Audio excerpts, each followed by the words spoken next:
Chapter 27, The View from the Hill.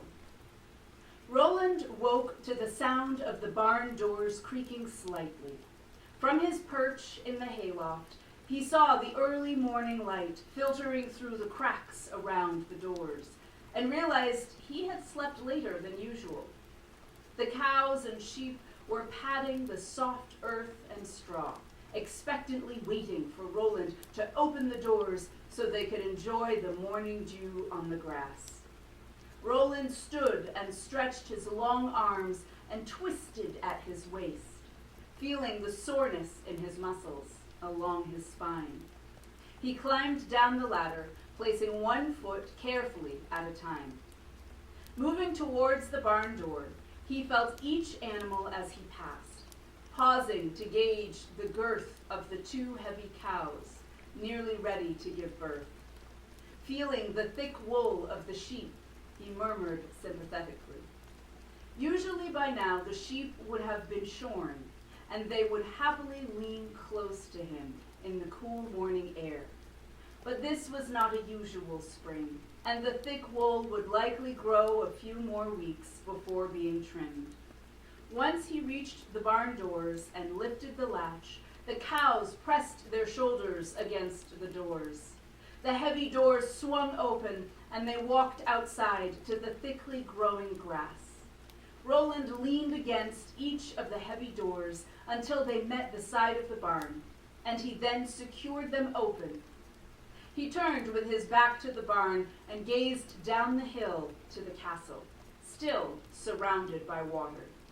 The sounds of the larger animals leaving the barn excited the chickens laying in their roosts, and they started pushing out their nighttime coop into a small pen below. Roland scattered a handful of oats into the pan to keep the chickens happy while he finished his morning routine. Roland walked around to the back of the barn.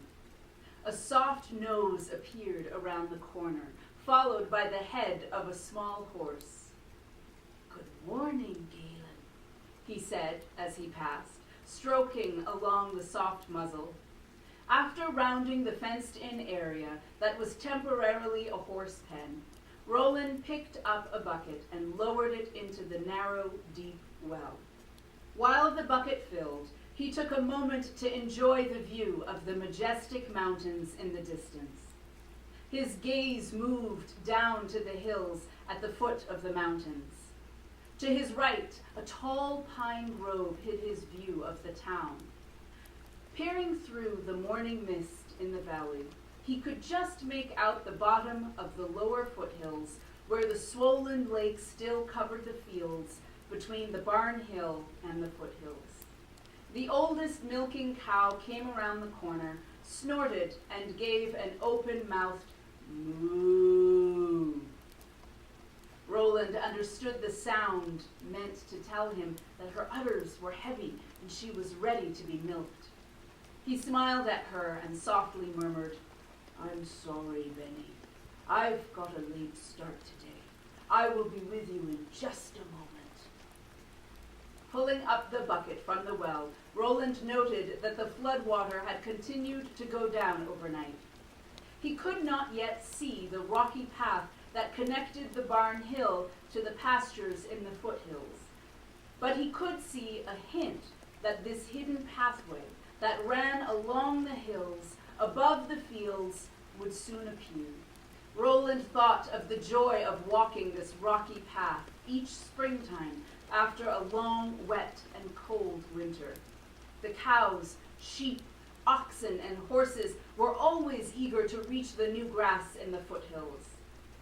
Along the narrowest parts of the path, he used his walking stick to guide the animals' hooves away from the wild raspberry canes that lined the path to keep them from being trampled.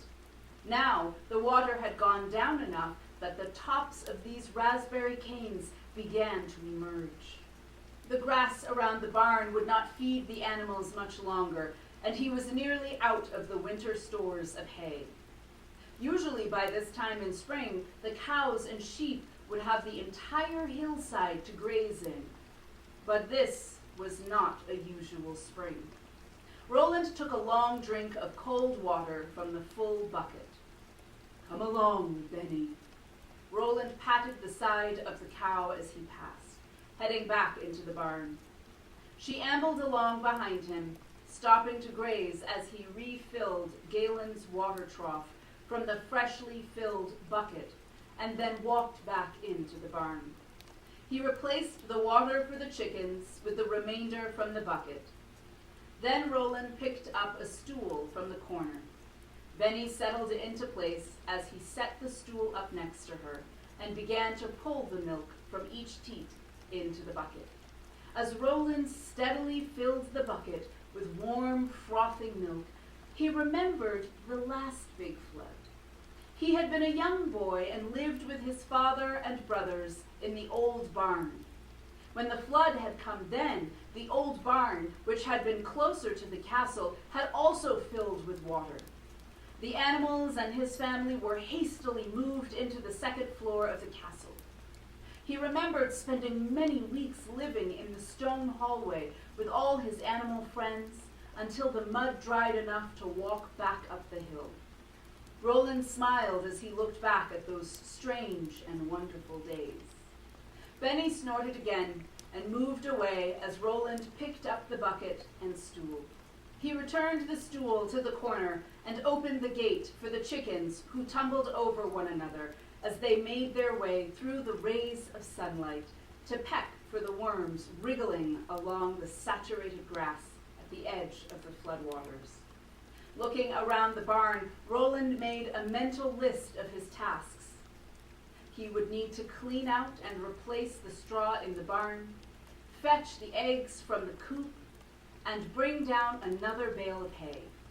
But first he would take the milk into the kitchen.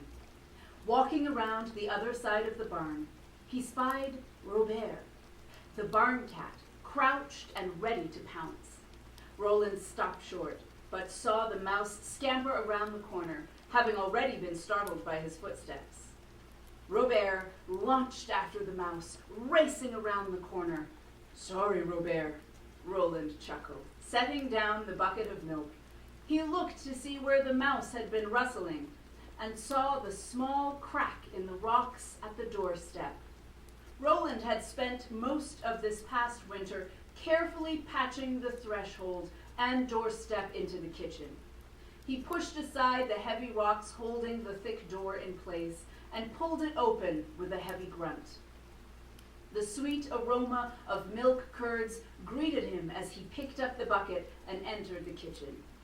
Robert chirped a meow as he leapt over the threshold and entered the kitchen.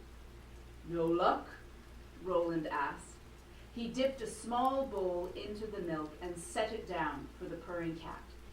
Roland quickly moved around the kitchen. He checked the coals in the fire and sprinkled some wood dust over the warmest areas. Then he lifted a wooden bowl from the long, large basin that served as his bed in the winter.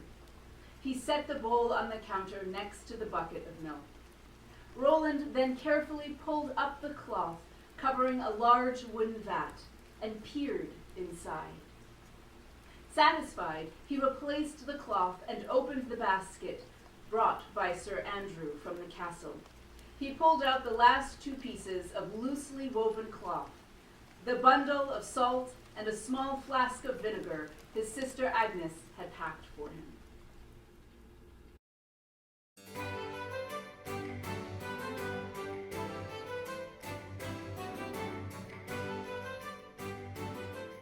Chapter 28, the most important message of all. Ronduin sang his morning song to the chickens. The golden sun, so great and bright, warms the world with all its might. It makes the earth so green and fair, and tends each thing with ceaseless care.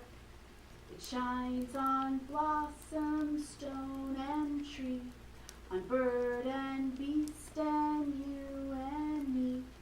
So may each deed throughout the day, may everything we do and say, be bright and strong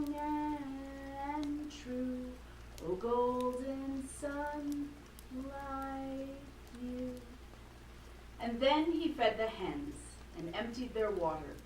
Looking over the balcony into the courtyard, he noticed that for the first time since the flooding began, the tops of the bushes were sticking out of the water.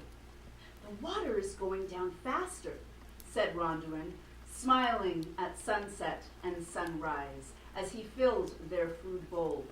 "When the earth appears in the courtyard, you can live there and scratch at the soil and find worms to eat." "You may be wishing for worms," said Ronduin, "but I'm wishing for milk. We drank the last milk from the barn long ago." Ronduin remembered the many times he visited Roland on the hill, often with a message from his sister Agnes. She had often sent him to the barn to bring back extra cheese or milk when she discovered she did not have enough. Ronduin recalled the last time he ran across the fields with such an errand. He had run up the hill and breathlessly told Roland, "Your sister needs a jug of milk for the chowder she's cooking." Roland had replied with a smile, "Of course. And what did she send me?" And Ronduin remembered his own sly reply. "Why should she send you something?" Roland had shrugged and gone into the kitchen for the milk, and Ronduin had quickly grabbed a milking stool and placed it behind a post. He had reached into his satchel and carefully pulled out the square of sweetest cake that Agnes had sent to her brother, wrapped in cloth. He set the cloth-wrapped cake on the stool. This was a little game he always played with Roland. Agnes always sent him a special treat, and Ronduin always pretended he had brought nothing, and then hid the treat when Roland wasn't looking. When Roland appeared with a jug of milk, Ronduin accepted it gratefully. "Agnes told me to thank you," he said, stepping out the door. Just before running down the hill, Ronduin turned and called to Roland, standing in the door. "Look behind the post for something from your sister." Now, on the balcony with the chickens, Ronduin sat cross-legged, reached into his pocket, and pulled out Apple. "Today, we get to learn how to juggle," he said. "But first, we have to check the water level in the first floor, and then it's time to eat my porridge. After all of that, we will meet with Mother. We think Father and Cook Agnes won't find us in the second floor stairwell that goes to the dining hall. This is where we will have our juggling lessons." Ronduin gazed at Apple, sitting on his knee. "You look like you can't wait that long," he said. But just then, the door opened, and his father walked out onto the balcony. "Good day," said the king. "Good day," said Ronduin. Excited words entered Ronduin's mind. He wanted to say, "This morning Mother will start teaching Apple and me how to juggle." But, remembering that they planned to surprise Cook Agnes and his father with a juggling performance, he stopped these words from coming out of his mouth. "I'm glad I found you here," said the king. "You've been reporting on the water going down. Now we need you to report on something else.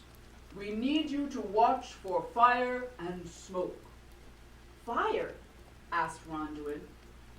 "The water is going down," said his father, "but not as soon as I wished. It is time to do the spring planting, and the fields are still under water. This means that this year we must plant the usual valley crops on the hill fields." "But how will that happen?" asked Ronduin. "I remember you told me that the stable hand took all the horses to the hills. One person cannot plow and plant all those fields alone and also care for the horses at the Highland stables." The king nodded. "All you say is true," he said. "Just before Sir Andrew took the green boat to town, We made a plan for what we would do if the water still covered the fields at planting time. We decided some townspeople would be ferried to the foothills before the water was too low to travel by boat. When they are getting ready to leave, they will light a great signal fire near the home of Ricard. When they leave for the foothills, they will light a second signal fire near the village. This will be a signal for us? Asked Ronduin. Actually, a signal for Roland, answered the king. But he can't see these fires from the barn because of the tall pine grove. Yet somehow he must learn that they are getting ready to send people to the foothills. Roland will be eager to take the animals to the foothills because the cows and sheep will be running out of hay that was stored in the barn for the winter. But he can't go until the path is dry enough. And he can't go until he knows that he will meet people there who will care for the cows and the sheep. He will have to leave the animals with the planting team because he will have to come back to care for the chickens. And he may also have cows that are not yet able to travel because they are about to birth calves. He needs to know people are ready in the foothills to care for the animals so he can get back to the barn quickly. Ronduin listened carefully. He figured out right away that as soon as he saw smoke from the fire near Ricard's home, the castle would need to send the signal to Roland by lighting their own fire. So I will watch for the first signal fire. Then we will make our own signal fire that Roland can see? Yes, said the king. Remember when we were working on the roof during the rains? The workers also carried piles of wood to the turret that Roland can see easily from the barn, so it is a safe place for a fire.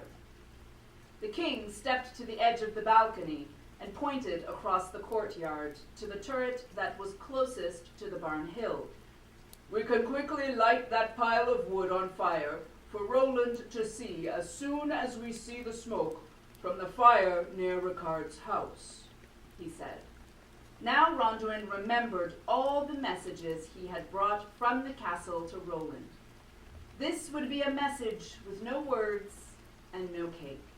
Instead, it would be a fire and a lot of smoke, and it would be the most important message of all. I think I can see town best from the sitting room or from my room, said Ronduin. But it's possible that Roland will light his fire first, he continued, and I can see that from the third-floor window in the turret. So I think I should go back and forth between these places on the third floor. That's just what I was thinking, said his father.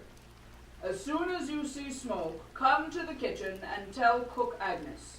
She's always there, and your mother and I will check in with her often as we come and go between our tasks. We have a lot to do carrying wood and water and food. Now, though, you must hurry. Let's go have our porridge.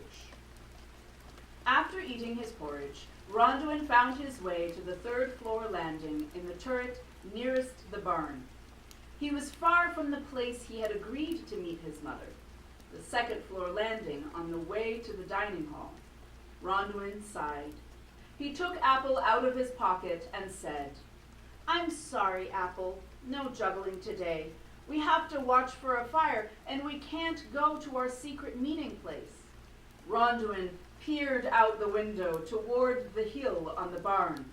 Clouds danced across the sky, and little ripples ran across the river that covered the fields. In the distance on the hill, he could see cows nibbling grass. He saw Roland step out from the barn and then go back inside. Roland didn't look at all like he was working on building or lighting a fire. Ronduin had worn his jump rope around his waist. Now he untied it. He jumped while he recited the peas porridge rhyme. Then he jumped by twos, and then threes, then fours. He stopped to look out the window. The hill still showed no sign of a fire. Then he began to jump by fives. He got as far as 25 when the door opened and in walked his mother. She pulled her 3 juggling balls out of her pocket and without a word juggled them for a few minutes. Then she caught them and said, "It looks like we have a new location for our secret juggling lesson."